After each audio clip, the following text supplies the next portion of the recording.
Hello from a very rainy Hong Kong. Welcome to the Asia Global Institute and the University of Hong Kong, and to this webinar on China's rise, the decline of the West, and deglobalization. My name is Alejandro Reyes, Director of Knowledge Dissemination at the Asia Global Institute. I will be moderating this session. In our programs here in Hong Kong and the content we offer online, the Asia Global Institute aims to provide Asian perspectives on global issues. Each week we publish Asia Global Online, a digital journal on global issues, and now we have a podcast series, Asia Global Podcasts. We convene events such as this webinar, a Global Thinkers Speaker Series, and an annual Asia Global Dialogue, a gathering of business, government, academic, and civil society leaders. We have also the Asia Global Fellows Program that brings together mid-career professionals and policy experts, emerging leaders from across the world for 3 months of interaction and experiential learning about the region. Finally, we also publish Asia Global Papers, policy research by leading academics and specialists in Asian and global affairs. Indeed, this morning we have with us the authors of 2 of our recently released Asia Global Papers. From just across the hall from me, we are joined by David Arase, Resident Professor of International Politics at the Hopkins-Nanjing Center of the School of Advanced International Studies of Johns Hopkins University. He is now also honorary professor at the Asia Global Institute. Before joining the Hopkins-Nanjing Center, David was a professor of politics at Pomona College, teaching international relations and East Asian affairs for 22 years. He received his doctorate in political science from Berkeley. His most recent books are the Routledge Handbook on Africa-Asia Relations, published in 2017, and China's Rise in East Asian Order, published by Palgrave in 2016. And now from Perth, Australia, we have Mark Beeson, Professor of International Politics at the University of Western Australia. Before joining the university, he taught at Murdoch University, Griffith University, and the University of Queensland in Australia, and the University of York and the University of Birmingham in the United Kingdom. A prolific author, he is the author of, he wrote Regionalism and Globalization in East Asia, published originally in 2006. And David, I understand you're using his textbook. You mentioned that earlier this morning in your teaching. So his latest book, Mark's latest book, is Rethinking Global Governments, which was published by Palgrave last year. Now, in his Asia Global paper, China's Rise, Deglobalization, and the Future of Indo-Pacific Governance, David argues that international politics has shifted from unipolarity to bipolarity. This has been accompanied by the rising China-US strategic rivalry, fueled by incompatible visions of international governance. Meanwhile, social discontent is widespread around the world, stemming from unequal distribution of globalization's benefits and costs. These 2 trends, he argues, are reducing the prospects for global security and prosperity, leaving countries, particularly those in the Indo-Pacific region, caught as they are in the middle of the China-US rivalry, to fend for themselves in an increasingly polarized state-centric order. In his paper, The Decline of the West, What is it and why might it matter?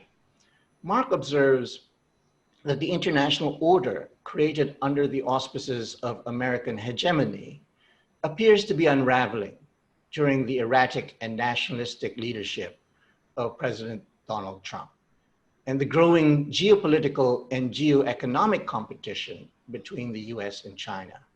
He analyzes these developments by putting them in a historical context, considering what was distinctive about the rise of the West and explaining why the relative decline of American influence may prove so consequential.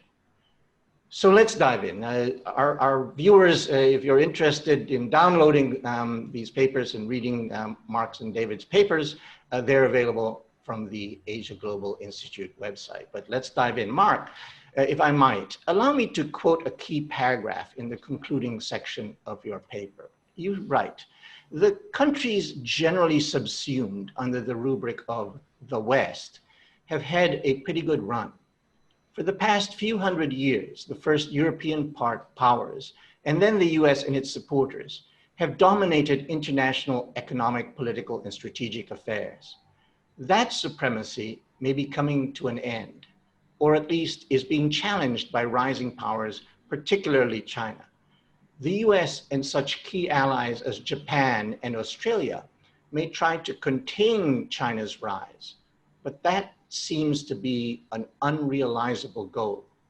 In the event that such a policy becomes successful, it would likely inflict as much economic damage on the rest of the world as it would on China.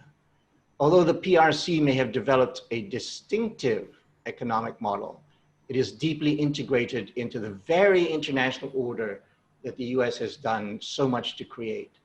An attempt to isolate China would make the prospect of a new Cold War, some fear, all the more likely."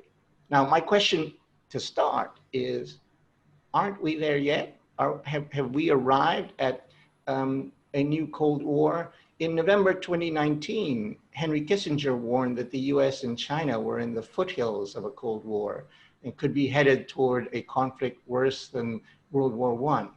And since then, we've seen the trade tensions between the US and China intensify, the pandemic.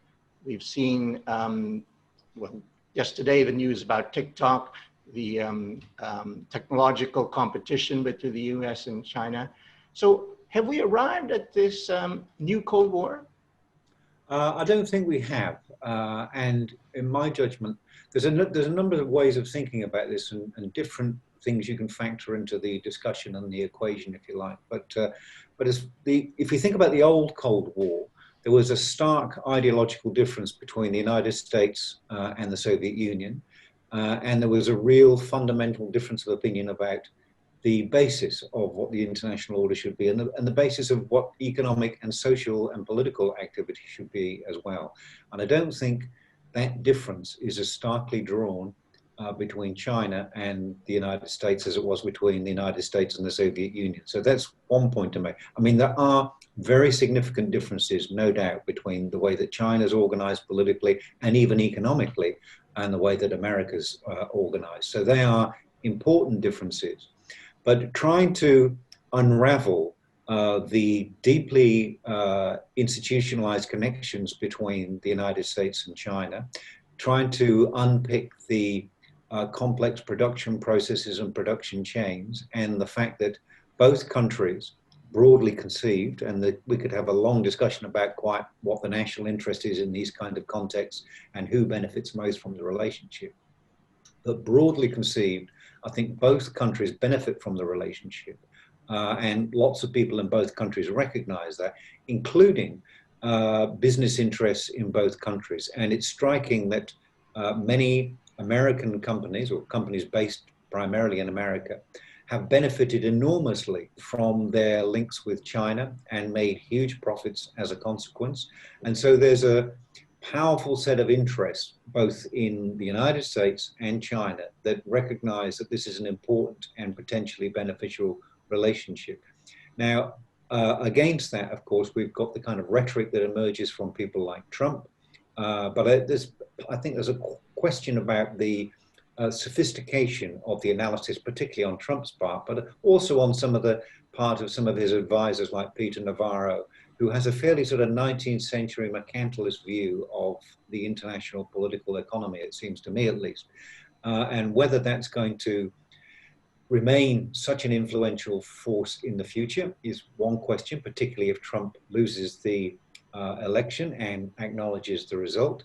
We would expect things to change to some extent, at least, under Biden. I think in the context of an election, both Trump and Biden will want to look as if they're being tough against China, but one kind of assumes if Biden wins that there will be a return to a more productive relationship between the two sides. Now, having said all of that, that's one way of thinking about the relationship in a kind of business as usual scenario.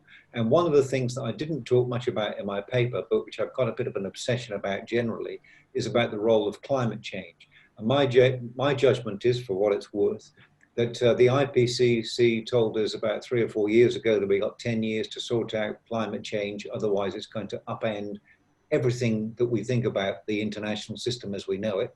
And we're kind of four years or so into that time frame. If Donald Trump wins the next election, then I think all bets are off in terms of what unmitigated climate change will do to some of our kind of prevailing assumptions about how the world works and how these kind of relations work. And I think the added dimension and pressure that climate change is likely to impose on both of those countries, you have powerful reasons for getting this right, as we've seen in the natural disasters in China and the United States this year. Given that background, it's going to make the conduct of a productive, cooperative relationship that much more difficult. But the world needs China and America to have that kind of relationship if the rest of us are going to get through this looming environmental crisis. Thank you. I'm wondering, David, if you can respond to that and your thoughts on whether we're no longer just at the foothills of a Cold War, but are we actually entering it? Well, no, it's going to be different from, if there is going to be a sort of vision of the world into two halves, so to speak. It doesn't look like it's going to be anything like the old Cold War. I think what's most interesting to look at is, what third countries are doing as this rivalry develops. And this rivalry is not just strategic, it's also economic and ideological. But, for example, the Europeans just came out calling, there's a very influential piece that just came out in Europe today calling for a revision of Europe's approach to Taiwan because of Europeans are very interested in democracy and human rights and defending those values. So you see the Europeans lining up, you see India, Japan, Australia, and other countries around China sort of aligning themselves even independently without much prompting from the US, just sort of affiliating with each other in order to preserve their mutual relations. And I wouldn't say that what the US is trying to do is contain China. It's more like preserve the liberal rules-based order for countries that want to have that order. It's not necessarily trying to contain China. And I do agree with Mark that the present relationship, although it's much worse than it was in the past, it still serves the interests of both sides. And certainly it doesn't serve the interests of either side for there to be open conflict. So I think what we're looking at is a extended period of turbulence, turmoil, conflict between the two sides, competition. But I'm hoping that if the Taiwan and South China Sea issues can be negotiated peacefully, it can remain peaceful.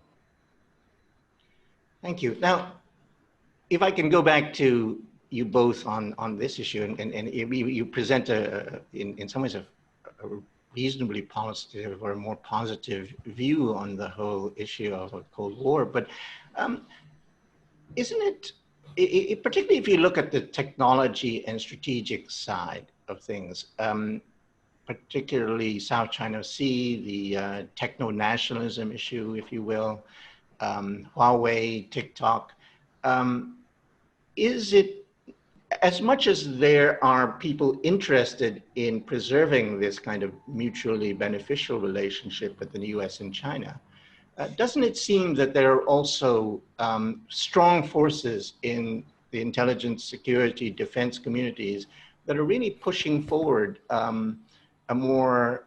pushing us towards possibly a clash that's much more intense? And certainly if you look at the issue of Taiwan, the South China Sea, that we may be headed that way, and that there are as many people interested, as many people on both sides that might be interested in pursuing a tougher line on the strategic and security front. Yes, Mark. well, oh, go ahead.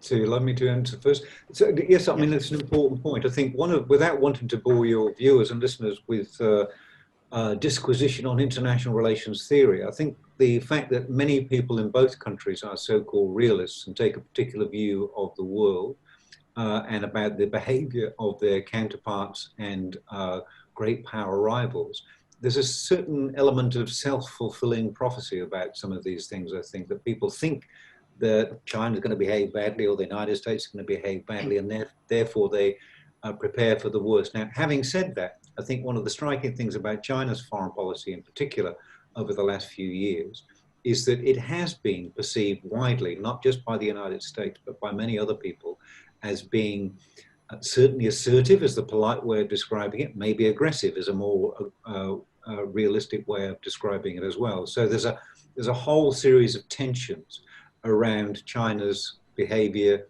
and claims in the South China Sea and other places that have raised real alarm bells with many commentators in the region. In some ways, China seems to be fulfilling the kind of predictions that people have made about the way that great powers will behave. When they become richer and more powerful, they will seek to assert themselves. So I don't think there's anything inevitable about history or the way that things will play out. And I think it's not helpful to imagine that that's actually the case because it kind of doesn't give us much agency or capacity to be able to respond creatively to some of the challenges that we face. However, there are plenty of people in China and plenty of people in the United States who do hold those views, who do worry about their opposite number, and who feel that their particular view of their national interests is what matters for a variety of reasons, and they're prepared to take quite serious risks, it seems to me, in pursuit of those claims that don't do the rest of us in the lesser powers and the observers from the sidelines much of a favor. So I think encouraging both the United States and China to accept that with great power goes great responsibility, as they say, is something that we could actively try to do, it seems to me. What I used to call in my classes the Spider-Man principle of international relations. But, yes, no, but indeed, David, if you can come in on that, do you see? Are we indeed maybe trapped in a Thucydides trap interpretation, as it were? Well, first of all, to go back to your initial focus, which is the negative dynamic in the U.S.-China relationship. And yes, it is negative, and it is, unfortunately, it's a downward sort of action-reaction cycle. And it's unlikely to be broken unless there's a fundamental change of policy by one or both sides. And that doesn't really look likely right now. So I think trends are actually moving in a negative direction. And if you want to explore that later, we can do that. Let's see now. As for the second part of the question, can you remind me of that point? Well, this idea that the Thucydides trap. Yes. Are we trapped in a Thucydides trap interpretation of where we are? Well, it's become so fashionable, right? If we didn't know anything about both actors, I would say we're not trapped. But since we know a lot about both actors, I would say things aren't looking very good because, when the U.S. overtook Great Britain in the 19th century, that was a peaceful power transition because both powers had similar values, free trade and rule of law. The problem this time is that the rising power has very different values. The liberal order is based on things like free trade, national self-determination, democracy, human rights under the international rule of law. Okay, those are fundamental aspects of this order. And China doesn't believe in, it doesn't believe in any of these liberal principles, and it's come out actually declared itself against them. So this is the problem, and so this is why I think people like Graham Allison are kind of pessimistic and so is Kissinger. But my view is that if the leaderships on both sides can remain rational and see where their material interests lie and not get deluded by these dreams of grandeur, we can manage the situation peacefully. But there's a good chance that leaders, either one or both sides, won't act rationally, because that, in fact, is quite common in international relations, where leaderships don't act rationally. And this is what concerns me. Thank you. Indeed, if we think about what you said, that and David, you said there needs to be some kind of change in policy, and there is, in some ways, an expectation that in the United States, at least, with the coming election, if Vice President Biden wins, that there will be some change, at least in the direction, at least if not in the tone, although the conventional wisdom tends to be that Biden will be just as tough on China, except that he may bring along the allies, if you will, to have a more concerted approach to China. Mark, I'm wondering, but doesn't that suggest that the world could then become even more divided if you have a Biden that is indeed trying to rope in the allies more than Trump has in a kind of concerted effort against China, that the outlook could be even more serious?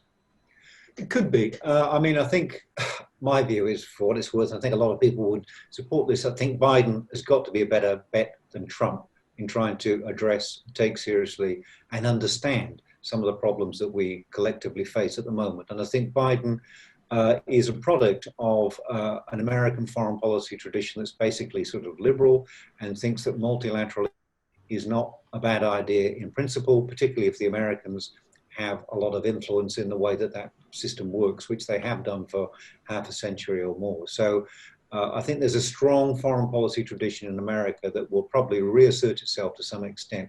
The question is, what kind of challenges will they be keen on addressing? I think in the context of the election, there's no doubt that that Biden will use fairly forceful rhetoric, because he won't want to be painted as being weak on China by Trump. So I think before the election, there won't be much sensible discussion about how to deal with China. But afterwards, if Biden wins, there could be.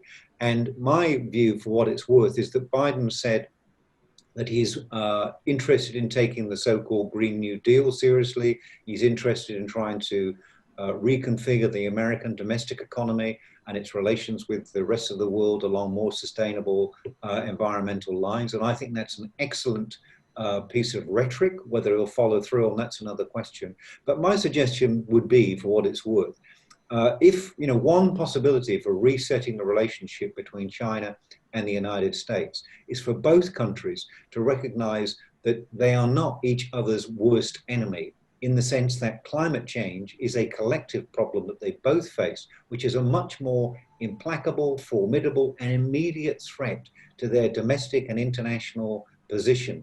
And hopefully the leaders on both sides of China and the United States will finally kind of get that and begin to seriously think about ways of institutionalizing multilateral cooperation between the two of them. Because if America and China don't act on climate change very urgently, it won't matter a great deal what the rest of us do, I don't think. So, but that could be, if they recognize the threat posed to them both by a kind of external challenge, if you like, that could be a way of resetting the relationship on a more productive basis. And that could be very good for the general atmospherics in the international system, perhaps. Mark, if I could pursue this a bit, you in your paper, you outline your essentially the decline of the West and factors that are contributing to that. If indeed there is an effort, say by a Biden administration, as well as with the so-called like-minded, to strengthen the liberal rules-based international order, isn't that a non-starter in the sense that, again, if you're going to focus on the values rather than the interests, as it were, and stress the liberal part of the rules-based international order, will we get anywhere? And will that in any way arrest this decline of the West that you described? I think the obsession with the liberal bit of that is possibly unnecessary. I think the important bit is the multilateral bit of that. The fact that there's an agreement or a recognition that to address certain kinds of problems, not just the environment, but the economic interdependence as well, that there needs to be a degree of cooperation. I think the trick will be in the economic sphere, whether both countries can live with the idea that they are fundamentally different, but find ways of working with each other that allow both sides to fulfill a kind of domestic policy agenda as well. As far as the international sphere is concerned, though, I think whatever you call that kind of multilateral order, whether it's rule-based, liberal, or whatever, the fact that it exists and has the capacity to actually deal with particular sorts of problems, that's going to be the key thing. But I think there are incentives for both countries, because as I mentioned earlier on, I mean, China had cataclysmic floods this year. America is currently on fire. These are really fundamental problems that when we're at the beginning of this climate change process, which is going to become increasingly visible. And as far as China's concerned, and this is why they might be prepared to buy into this, if there's one thing that China's worried about, it's middle-class activism around issues like climate change and unhappiness with the immediate consequences of pollution in places like Beijing for their children, their lifestyles, and et cetera, et cetera. So this is a potential source of domestic social unrest that China will want to take seriously, and it can't do it on its own. I mean, that is the kind of the good thing about climate change, if you like, that no country in isolation can possibly fix this. And so if anything's going to be done about it, it's absolutely essential that multilateral cooperation is part of the answer. So that's the kind of vaguely optimistic aspect of this, in my view. Now, David, if I can turn to you, let me quote from your paper. Looking forward, if the US and China can avoid an armed conflict, the future seems to hold a networked region bifurcated by two providers of trade, financial, and digital connectivity, one anchored in the advanced Western economies and the other in the Chinese economy. Countries would want access to both sides, but would gravitate to either the Western rules-based or the China-centered platform, with each network constituting a club of like-minded members governed by their respective rules, but peacefully coexisting in the same region. This sounds to some extent like a decoupling, if you will. And the United States has been weaponizing, if I could use that term, the concept of decoupling. And it feeds also into this idea of deglobalization in the world. I'm wondering if you could elaborate a bit on that vision, particularly as it might apply to the Indo-Pacific region, which is what you focus in on your paper. Well, it's not just the U.S. that's worried about supply chain security and the risk that dependence on China poses, because if anybody's weaponizing economic relations today, it's China. If you'll notice, China's using economic sanctions left and right to punish countries that displease it, whether they've invited the Dalai Lama or they're asking for an inquiry into the causes of the coronavirus. As a result, countries that have supply chains running through China are now trying to not get out entirely, but to de-risk their supply chains by diversifying out. And if the latest initiative is by Australia, Japan, and India. It doesn't involve the U.S. at all. But yes, it is a kind of a decoupled future, but it won't be a Cold War, total absence of trade and investment across the divide. The region will remain networked because as a legacy of globalization, and because third countries really won't have an interest in having to trade with only China or only the U.S. They'll want to trade with both sides, but because it will be a much more insecure environment looking forward, countries will look for security and they'll need a security sponsor. So this means they're going to have to basically choose between the US and China, and that's going to impose certain rules and disciplines. And, but it doesn't mean that the world will undo globalization and the networked system we currently have. Now, Japan, you know Japanese system very well. We have a new prime minister about to come in, Yoshihide Suga. Shinzo Abe is bowing out. And his legacy, Shinzo Abe's legacy, seems to have been to play a fairly astute sort of middle game, if you will, between the US and China. I mean, particularly if you look at trade in the TPP and his ability to resurrect the TPP and forge it into the CPTPP. I'm wondering if you could speak a bit about Japan, since we have a new leader coming in very soon, about the kind of role that Shinzo Abe tried to position, how Shinzo Abe tried to position Japan, and where you see, what kind of role you see Japan playing in the dynamic that's emerging in the region. Yeah, well, he has some real achievements in the area of foreign policy. You know, he didn't get the Constitution revised, but he had it reinterpreted so that Japan can now be a meaningful defense partner with other countries. And he also launched the so-called free and open Indo-Pacific strategy before Trump did. Trump borrowed the name to give a name to the US initiative, but they're very similar. And his approach, it doesn't have a military component, but it has all the rest, which would be maritime security under the rule of law. It would be infrastructure, connectivity, and it would be emphasis on a rules-based order. So, you know, Abe, and he activated, his slogan was proactive pacifism. He activated Japanese diplomacy. And although Japan remains very low-key in its diplomacy, it's becoming increasingly active and engaging Southeast Asia, South Asia, Africa, Pacific Islands. It's looking forward. Suga is going to continue this. If anything, he probably will not be as forthcoming as Abe was toward Russia and China. He's likely to be much more cautious than Abe was. But that might not be a bad thing, because Abe's overtures to China and Russia didn't pan out.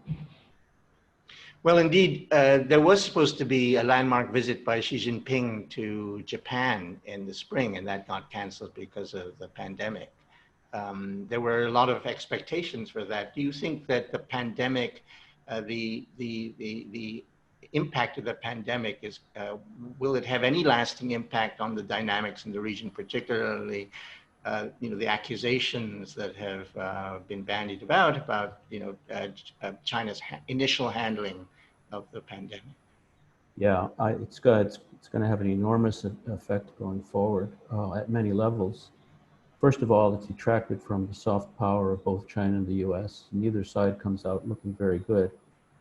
And the initiatives that they launched afterward have been ineffective. In fact, China's mask diplomacy has kind of backfired on it. And then other things that happened, you know, the US military readiness was negatively affected by it. But China seems to have taken that as a signal to act very aggressively around its periphery, you know, starting picking fights with India, the South China Sea claimants, Taiwan, Japan. So that, you know, that has not worked out to China's benefit either. Oh, I forgot, Hong Kong as well.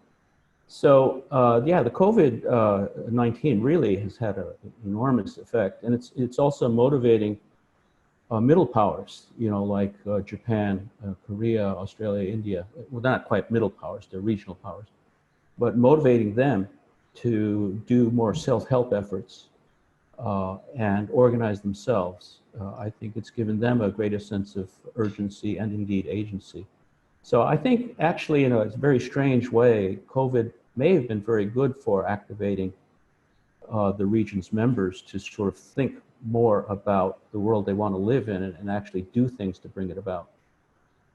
Thank you. Mark, indeed, if I can come to you about Australia, because of course, Australia is in the midst of a bit of a clash with China, and there had already been discussions about Chinese interference in Australian politics in the past.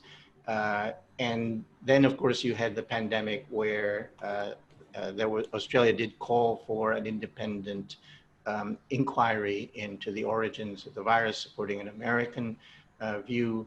And then you've had some trade friction after that, and some other news. I'm wondering if you give us the view from Australia on how Australia is sort of managing the current climate.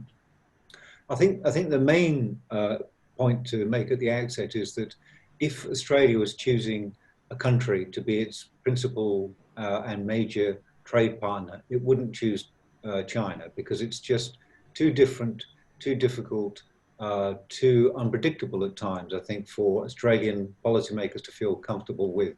And in some ways, the position that Australia finds itself is kind of emblematic of the problems that nearly all of China's neighbors face, because everybody has China as their major trade partner, including the likes of Japan. And so everybody has to have a kind of good working relationship with China, whether they want to or not. And I think some of them would prefer not to if they could, but they don't have any choice. And Australia is a classic example of that. It's all of our resource exports, well, not all of them, but primarily China is our principal destination for many of the things that we produce. So there's an economic imperative that the government cannot get away from.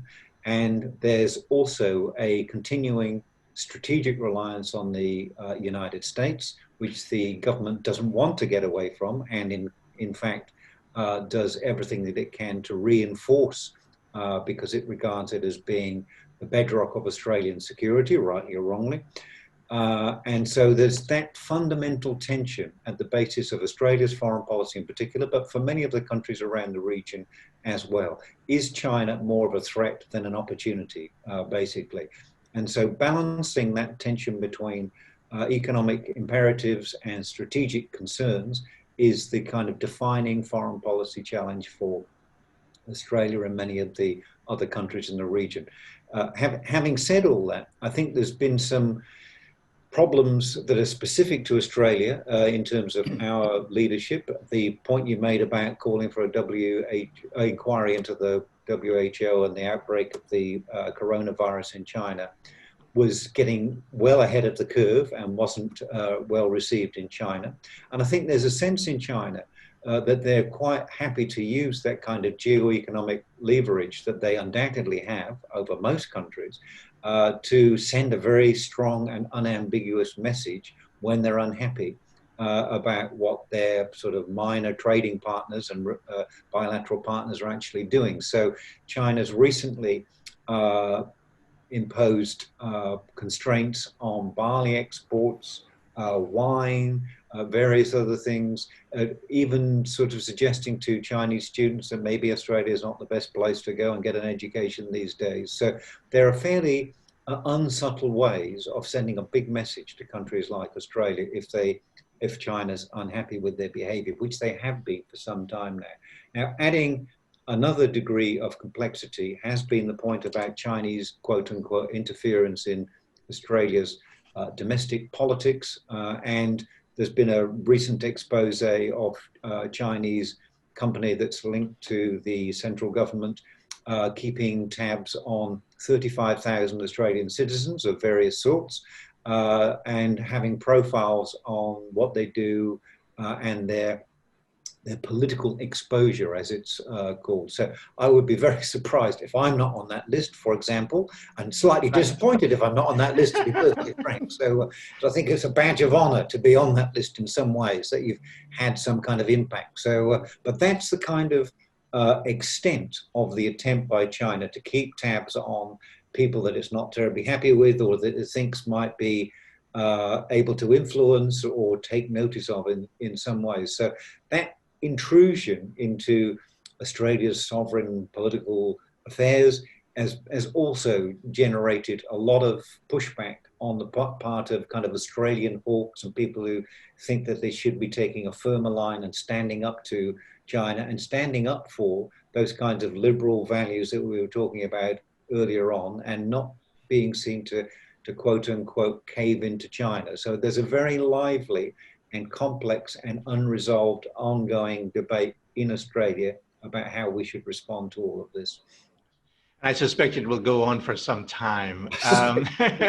Now, we have a lot of questions already, so I'm going to launch in, and I encourage our viewers to send more questions if they wish. Now, from a postgraduate student in Hong Kong, you from the US, my question is, will younger generations, millennials, Gen Z, in both the US and China be a positive force for a stable and cooperative US-China relationship? David, what are your thoughts? Yeah, I teach millennials and Gen Z students, mostly from China actually, but also international students. And yes, the problem though is that, you know, the party is, the Communist Party of China is self-contained, they're self-selected, nobody elects these people, they select their own members. And it's a gerontocracy in the sense that it's run by the oldest living generation, you know, even after they retire, they're sort of in the background as shadow emperors. And so it's going to be a long time before these young people have a chance to affect policy, but their mentality is different, very different from people who are in their 40s or 50s or 60s. Yeah, so I'm optimistic, but it's going to take, you know, it'll take 40, 50 years for them to be in power. Mark, what are you hearing from your students? I think it's a really interesting and important and potentially optimism-inducing aspect of all of this, because again, a lot of students in this country and many other countries recognize that they're at the kind of beginning of their adult lives, as it were, and over the space of them, they're going to live for another 50 years or so.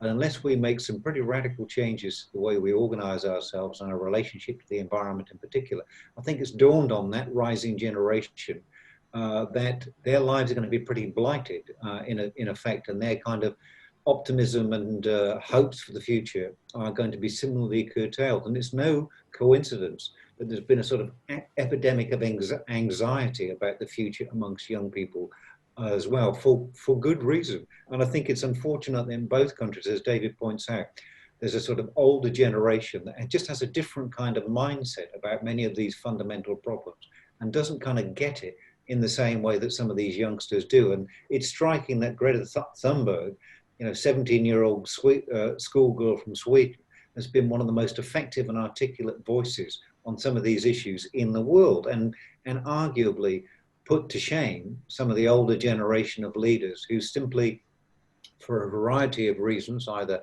intellectual problems or just because it's politically too difficult, haven't been able to address these kinds of problems in the same kinds of ways. So hopefully, young people around the world might recognize that they've got something in common and that there is the imperative to cooperate in certain sorts of ways.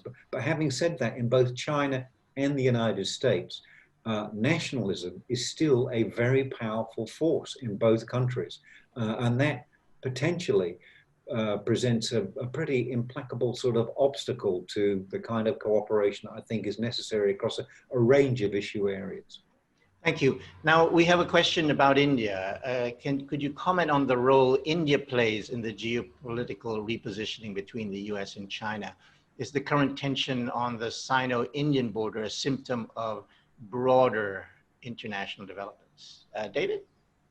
Yes, well, yeah, I think the latest round of border conflict has had a decisive, it's a turning point for India, and it's had a decisive effect on Indian attitudes towards China, and they're no longer going to be complacent. And just what's been happening in these past few weeks, this level of activism by India and looking, you know, it's reaching out and creating new security relationships with France, with Australia, and definitely aligning more with the US. And this is, of course, something India doesn't want to do. It doesn't want to rely on anybody. It wants to be autonomous, but it's being forced to. China's not giving it any choice. And So I think what's happened this past summer, and also with COVID, that had an effect as well. It's had, we've had a real turning point in India, I think.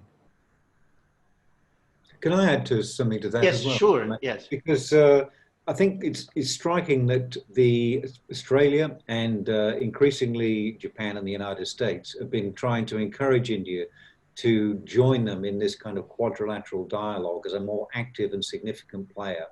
And while that's kind of understandable from a strategic perspective of a country like Australia, it may not be that helpful for trying to encourage the kinds of multilateral cooperation that China needs to be a part of, because there's a danger, I think, that the quadrilateral dialogue will evolve into a kind of quasi form of strategic containment that's directed primarily at China. And that's not likely, it seems to me, to bring the best out in China or build confidence in China, because they're still pretty paranoid about being encircled and being contained and seeing the rest of the world attempting to restrict what they regard as their perfectly legitimate national ambitions and goals. So thinking about ways to resolve those kinds of tensions and to allow China the kind of recognition that being involved in those kind of forums might afford might be one way of addressing that kind of thing. Mark, do you see the Quad, particularly on the infrastructure development side, as being some kind of, how should I say, anti-BRI, anti-Belt and Road Initiative program? Well, potentially. I think at the moment, not at all, because the amount of money that the Americans and other people are talking about, Japan might be an exception, and David might say more about this, but my sense is that the amount of money that they're talking about in comparison to China's Belt and Road Initiative, which is the biggest thing we've ever seen of its sort in global history. So it's a phenomenally ambitious and grandiose sort of plan. Whether it can be realized, whether there's going to be increasing amounts of pushback from some of the countries that have been targeted as part of the Belt and Road Initiative, we'll have to see. But in terms of its ambition, it far outstrips the response from the likes of the other quadrilateral dialogue partners. So there's a real kind of imbalance there, but it remains to be seen whether the Chinese will be able to actually unroll this project in the way that they hope and kind of cement their place as this kind of center of economic and indeed political activity in their part of the world. David, did you want to add anything? Yeah, I do. First of all, I think China's propaganda over BRI has been very effective, and it shaped everybody's perception of what's actually happening in the region. But in fact, if you look at the numbers, Western of ODA, official development assistance, and private flows, private investment, and other official flows to the region far outweigh what China's been spending. And in fact, China's BRI spending is going down because it's suffering. It's running, its current account surplus has disappeared. It's got a deficit of savings. Not a deficit of savings, but it's running up debt at home, which makes foreign debt kind of perilous for it. And foreign exchange reserves also have to be monitored. They're going down. So, China's in difficulty with BRI, and the US already outspends China in Asia. I mean, not the US, but the West. And recently, Germany has come out with its Indo-Pacific report, joining France and the UK and being solidly supportive of an Indo-Pacific, free and open Indo-Pacific strategy, which aligns EU funding with Japanese US funding. And don't forget, they control the World Bank and Asian Development Bank. So, the problem is that, of course, until now, their separate efforts have been uncoordinated and unstrategic. But if they ever get their act together and start acting strategically, they can maintain connectivity, not to contain China, but to allow these countries to remain with the rules-based order, freedom of navigation, and conducting business under free market and free trade principles, and not having to have terms dictated by state-owned enterprise and state-owned banks from China. I'm just going to alert my colleagues that I'll probably go a bit over time, and I hope you and Mark, David and Mark, that you don't mind. We might just go a little bit over. We have quite a good number of questions. I have a question from Professor Chen Jiwu, who is the director of the Asia Global Institute. There is talk about forming some NATO equivalent Indo-Pacific alliance. What do you think is the likelihood of that? And if this is going to happen, in what shape and form might it take? David? Yeah, well, I don't think that's, I mean, that would sort of be like a containment move because it's a collective defense, but it's not, NATO is not suited to this region at all. A network partnership approach based on informal and flexible agreements would work much better. And none of the NATO European countries are very interested in getting involved in conflicts in such a faraway place when they have so many other things to watch closer to home, including Africa, the Middle East, right? So no, I don't. I think that's a non-starter. Mark, your thoughts on that? Well, I think the interesting, I mean, I agree with David basically, but I think the interesting thing is about this part of the world is there have been a surprising number of initiatives to encourage cooperation in economic and strategic affairs. And the principal one in this part of the world that is, in theory, a good idea is the ASEAN Regional Forum, which includes all of the main players in the region, including the United States, even including North Korea. Yeah, indeed. So yes. and that's a classic unresolved problem that you would hope that a multilateral organization that's dedicated to addressing security problems would actually be able to do something about.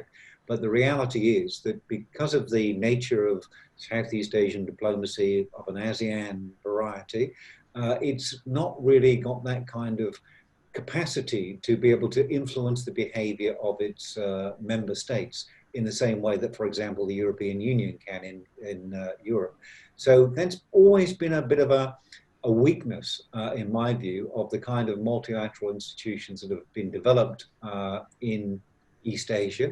But I think it's been because that's the way the members like it. They don't want powerful organizations that have a capacity to be able to tell them what to do or to encourage them to be able to behave in particular sorts of ways. So until it's possible to overcome that kind of institutional deficit, then I don't think we're going to have the mechanisms and indeed the political will to be able to actually address really challenging sorts of issues like making China a less threatening part of the strategic picture in this part of the world.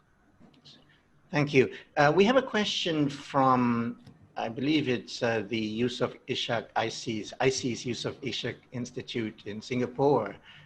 China and the US now seem bent on competing on a new front, i.e. vaccine development and eventual distribution. And whether you both have any thoughts on, there seems no end to what can go wrong with the relationship in this particular portfolio, in this particular issue. Well, Mark? Just on a personal perspective, I find that deeply depressing that both sides might try and think of this as a sort of way of accumulating prestige, influence. I mean, China's been accused of so-called face mask diplomacy, giving medical assistance to impoverished countries around the region in return for them saying nice things about them.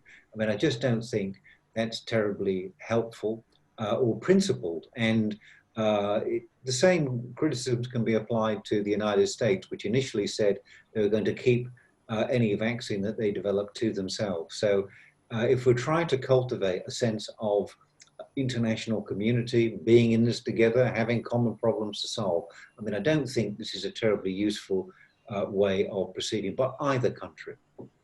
Well, vaccine nationalism seems like something that we'll have to deal with in the coming months for sure. David, did you have any thoughts on this particular topic? Well, vaccines are usually marketed by multinational corporations. So I think that whoever holds the patent will have the right to sell. Yeah, there was an opportunity for cooperation at the very beginning, but it just didn't materialize. It turned into an adversarial relationship and finger pointing. So unfortunately, that was a symptom of the kind of zero-sum thinking and the rivalry going on between the two sides right now. And yeah, yeah, I agree with Mark. It's very dismaying. To quote a phrase, it is what it is, right? Yeah. I have a question from Hong Kong. The US and Soviet Union cooperated to prevent nuclear war, but that did not moderate the overall adversarial relationship. So, Mark, how would US-China cooperation on climate change, I mean, how could it really create a different outcome? I mean, what are some concrete things need to be done? That example of the US and the Soviet Union cooperating on arms control during the Cold War between Reagan and Gorbachev, I mean, it's pretty unexpected, pretty against the conventional wisdom and the understanding of lots of people who make comment on foreign policy for a living. And it was surprisingly effective. And it opened up the opportunity for the famous peace dividend that everybody expected to come from the end of the Cold War. And for a while, if you remember Bill Clinton's famous expression, "It's the economy, stupid." I mean, during the 90s, there was a real moment when that was true, I think, when for a brief moment, countries concentrated more on economic competition than they did on grand strategic rivalries. And it did seem for a moment that there was a real proverbial window of opportunity to do things slightly differently and not be quite so obsessed with the kind of strategic competition that's such a key part of in international relations generally.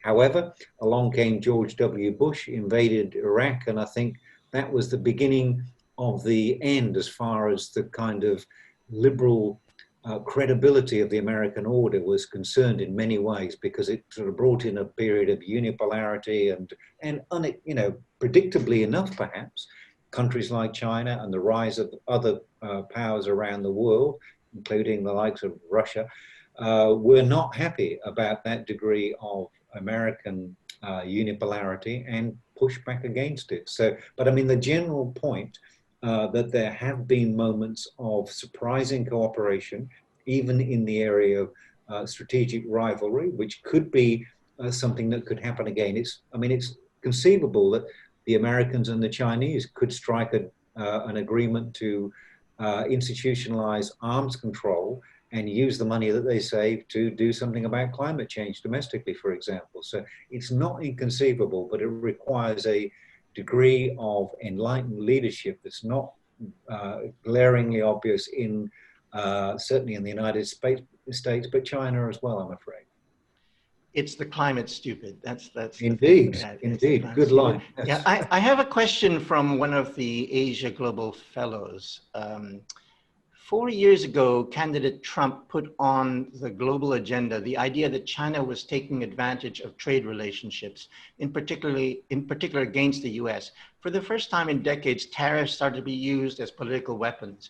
If Biden wins the elections, do you think that we will soon be back to a world order ruled by multilateralism, embodied by the WTO? So this is a very straightforward sort of trade question. David, do you have any thoughts on this? Well, the problem with the WTO isn't so much the U.S., it's been China, because China's now the biggest trading power in the world, and it doesn't abide by WTO norms. And this is forced. This is because if China sort of picks and chooses the rules it will follow, this leads to unequal exchange, unreciprocal treatment of Chinese and foreign firms. Actually, not just in China, but abroad as well. So, because state-owned enterprises are receiving subsidies, right, to compete in foreign markets. So, I don't think the WTO is going to work until the largest trading powers, and that includes both the U.S. and China, obey its rules. It's not really just an issue of Trump. Trump, I think, is responding to this situation of unequal access. And under Biden, the U.S. will continue along this line. It won't stop. Now, I have a question from Canada, and a former colleague of mine, actually, who's quoting Clausewitz, and he says Clausewitz placed great emphasis on whether one is on the offensive or the defensive. In the current U.S.-China rivalry, and the discussion of decoupling, which power is on the defensive? Who has the best strategic position going forward? Some would say the US has the more difficult position right now because it has to figure out how to decouple and build a meaningful bloc. Your thoughts, David? David? Yes. Well, China's on the offensive, right? China's the one pushing its security perimeter into the Western Pacific. It's challenging territorial boundaries and even rights, sovereign rights in East China Sea, South China Sea. It's trying to create a community of common China-centered community of common destiny that is going to be based on principles very different from the liberal rules-based order. So the U.S. is on the defensive here, and you could think of China's offensive beginning in 2012 with the Chinese dream of national rejuvenation that Xi Jinping announced. And it took the US 5 years to respond with the free and open Indo-Pacific strategy. Obama was confused and didn't know how to react, couldn't interpret what was happening until in a sense in the South China Sea, until it was too late, right? So, no, the US is on the defensive here, and it's trying to maintain a status quo, and China's trying to change it. Mark, do you have any thoughts on this? I just add that I think what's interesting about China at the moment is that its policies seem to be a bit ill-considered and not really well thought through, because I can understand why China might pick on Australia for a while or some other weaker country one at a time. But why would you want to pick fights with everybody simultaneously in the whole world, which is pretty much what China seems to be doing at the moment, as if it's going out of its way to gratuitously reinforce the kind of negative stereotypes about China as a rising power, and it's kind of grist to the mill for many analysts in America. So it seems surprisingly short-sighted in terms of its diplomatic impact, and all this kind of wolf warrior stuff seems badly calculated, to me at least anyway. So you kind of wonder what's driving it, and whether it has been really well thought through, or whether nobody's really game to gainsay Xi Jinping if he's got a sort of slightly megalomaniac vision about China's place in the global scheme of things, and that's what he wants to push forward. There's nobody offering thoughtful advice about, well, maybe that's not going to work out quite as well as you hope, and there's going to be a lot of pushback on this, and which is what's happening with the BRI at the moment. It's not being received with open arms anymore, and people are much more cautious about it than they were. So it's kind of interesting that maybe they're not quite as sophisticated as some people are giving them credit for, in terms of foreign policy at least. Thank you. I'm going to go for just another 7 minutes, and I'm going to just go through some questions here. From a high school student, and I think this is important because we need to hear from the young folks. The question is, if the US and China refuse to comply in their duty in containing climate change, do you think the rest of the world have the ability and willingness to collectively sanction the two countries and force them into action? And if that's feasible, would the two countries be seriously affected? Mark, since you were talking about climate change, what do you think? I don't think anybody has the capacity to force China or the United States to do things that they don't want to do. I think they are just too powerful, too self-contained, and have too many domestic drivers of their policies to be put in that kind of position. But I think what the rest of the world hopefully can do, and maybe what people within both countries can do as well, is to just draw to the attention of their national leaders the shortcomings and pitfalls and literal unsustainability politically as well as environmentally of the kind of policies that they're currently employing. And so maybe the rest of the world can try to shame China and the United States into better behavior. I think Donald Trump may be completely impervious to that sort of tactic, but maybe Joe Biden will. And I think, interestingly, Biden has flagged that he's interested in trying to promote a more climate-centered agenda for his presidency if he wins. And that could be good in the sense that maybe we'll see a restoration of American leadership to some extent, and Biden will actually put pressure on recalcitrant countries like my own, Australia, which has been not a good environmental citizen by any stretch of the imagination at all, but perhaps a revived American interest in climate change and doing something about it might be quite a progressive step. So hope springs eternal.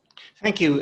David, can I ask you a question about from a listener a viewer in Tokyo? He's asking about the Korean Peninsula and whether it presents a flashpoint, particularly in the context of the US-China confrontation. Could you unmute, please, David? Yeah, thank you. Thank you. Thanks. Yes. Yeah, it's definitely a flashpoint and a source of tension in US-China relations because if anybody's been enabling and supporting North Korea's efforts, it's been China, right? So, and there hasn't been great compliance with UN sanctions. Now, I tend to think that the more urgent flashpoints right now are Taiwan and the South China Sea. But North Korea has been a perennial sore point between North and South Korea, first of all, but also amongst the surrounding four powers, Russia, China, Japan, and the US. And it bears constant attention.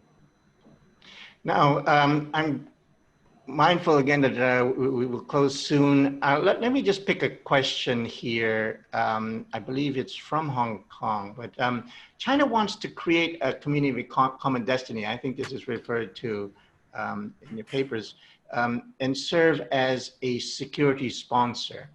But which countries would want this really to be part of that kind of community? Which somehow I think for someone who grew up in the Philippines, sort of conjures up the visions of the Japanese co-prosperity sphere and things like that. It doesn't offer an appealing ideological vision. How do you see this, David? First, yes. Yeah, China doesn't have a lot of soft power, but it has something called sharp power, which is the ability to use various instruments to affect not just governments, but the societies, underlying national societies, and basically give them incentives to submit to China, to subordinate themselves to China, to accept its dictates. And so it really wouldn't be a matter of sort of gladly agreeing or signing on to something, because this community of common destiny is not a multilateral agreement, right? It's led by China. It's more like an agreement to follow China, right, in return for benefits. It's, in a sense, it's a very traditional patrimonial relationship between, benefactor and client. Thank you. Now, to close, if I could just ask the two of you to give us closing thoughts, a couple of minutes each. What are your recommendations? I mean, in terms of you've talked about there needs to be change in policy direction on both sides. So do you have any specifics or ideas of what each side can do or both sides should do together? Mark, I know you focused on climate change, but in closing, if you could, give us a bit of a summary of what can we do to avoid this, if we're still at the foothills of the Cold War, of a new Cold War, to prevent ascending up that very difficult path. If I could start with Mark. Well, as I say, I'm more and more convinced that climate change is the quintessential problem that we all face around the world. Whether we can actually do anything about it in the time available to us is a moot point, and I don't claim to have the expertise to be able to answer that question. But it is an existential threat to everybody and the kinds of political, social, economic orders that we currently have today. So I think recognizing that reality would be an important starting point, recognizing that the fact that they can't do anything about it on their own, and that it could be the basis for some forms of really significant cooperation, which would inevitably, I would have thought, improve the bilateral relationship and indeed the kind of global atmospherics around those kinds of issues. That if there were positive approaches taken with the best of intentions, they may not work, but if they were at least well-intentioned and addressed clear and present dangers, then I think there might be some hope and reasons for feeling reasonably positive about things. The alternative is to stick with the kind of nationalistic framework that is predominant in both countries. And I think, history suggests where that ends, when there are countries that are more concerned about spending scarce resources on improving their self-defense and indeed offensive capabilities. I think history's got plenty of illustrations of where that kind of thinking leads to, and it's just not going to be terribly helpful dealing with some of the real problems that we currently face. Thank you. And David, your closing thoughts. Yeah, I think the Cold War does actually have some positive lessons. The first strategic arms limitation treaty between the US and the USSR was negotiated in the 70s by Nixon. It's followed by SALT II. And then this was followed by the Helsinki Accords, which created the OSCE, the Organization for Security Cooperation in Europe. That's a regional security regime, right, to manage conflict, to maintain peace. And these are the kinds of things that can be done between the US and China today: an arms limitation agreement, a regional regime, something like the OSCE, and but it's got to take goodwill and an ability to peacefully coexist, and within a certain agreed set framework. It'll have to be the rule of law. It can't be arbitrary and despotic will determining the fate of everybody. So if we can manage that, and climate change is a good area too, but right now security and trade interests are really compelling, and so we really need to address these issues. Thank you. To sum up, I would just say this is, I once went to a conference session that discussed, well, what would be the implications if we discovered tomorrow that there is alien life in the universe besides us? And the general conclusion was that we would all band together as a world and try to address this new reality. Now, one would have thought that the pandemic, as serious as it has become, would have been that kind of alien that we recognized. But clearly, the world did not really step up to, has not stepped up to that hope that we could come together. Now, I think it's a hopeful thought, as Mark has put it, that climate change has been, could be that. And we have seen, the COP25, the Paris Agreement, as an effort, a global effort, but of course more needs to be done. And at the moment, if you have another Trump administration, then what does that mean in terms of global cooperation on climate change? And the suggestion that the future global cooperation on climate change depends on whether one person gets elected or not really does put a lot of the world in perspective of where we are now in terms of conditions in the world and the dynamics of not only this region, but the rest of the world. So let me close by just thanking our audience we had quite a lot of questions. I apologize that we haven't been able to get to all of them. I mean, really quite a lot of questions, and we appreciate that very much. Please follow the Asia Global Institute online, Facebook, LinkedIn, Twitter, and YouTube. Please listen to our Asia Global podcasts and read the Asia Global online. And it just remains for me to thank David Arase and Mark Beeson for your insights and being very generous with your time as we've gone over our advertised limit. But thank you so much, and thank you very much. Thank you very much. Bye-bye. Bye.